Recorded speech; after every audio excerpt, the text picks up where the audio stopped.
രാവിലെ മുതൽ കുറച്ച് പായസം കുടിക്കാൻ കൊതി. എന്നാൽ നമുക്ക് ഒരു പായസം ഉണ്ടാക്കിയാലോ? ഒരു ഉരുളി ചൂടാക്കി അതിനകത്തേക്ക് കുറച്ച് നെയ്യൊഴിച്ച് സേമിയ ഇട്ട് വറുത്ത് നല്ല മണം വരുന്ന സമയം വരെ ഇളക്കി കൊടുക്കാം. കരിയെടുത്ത് കേട്ടോ. ഈ സേമിയയ്ക്ക് നല്ല മണം വരുമ്പോഴത്തേക്കും നമുക്കിതിലേക്ക് ചൂടാക്കി വെച്ചേക്കുന്ന പാലൊഴിച്ചു കൊടുക്കാം. പാലിൽ പഞ്ചസാര ചേർത്തിട്ടുണ്ടായിരുന്നു കേട്ടോ. ഇതിലേക്ക് ഏലക്കാപ്പൊടി, വേവിച്ച് വെച്ചേക്കുന്ന ചവ്വരി ചേർത്ത് നന്നായിട്ട് ഇളക്കി കൊടുക്കാം കേട്ടോ. പായസം നല്ല ചൂടായി കുറുകി കഴിയുമ്പോഴത്തേക്കും ഇതിനകത്തേക്ക് നെയ്യിൽ മൂപ്പിച്ച അണ്ടിപ്പരിപ്പും മുന്തിരിയും ചേർത്ത് കൊടുക്കാം. അണ്ടിപ്പരിപ്പും മുന്തിരിയും നെയ്യും മിക്സായി വരുമ്പോഴത്തേക്കും നമുക്ക് തീ ഓഫ് ചെയ്ത് കൊടുക്കാം.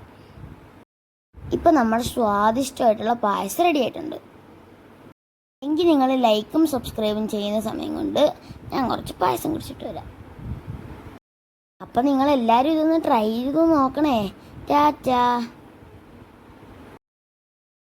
പായസം ഉണ്ടാക്കി കുടിച്ചിട്ട് ഫീഡ്ബാക്ക് അറിയിക്കണേ. Thank you.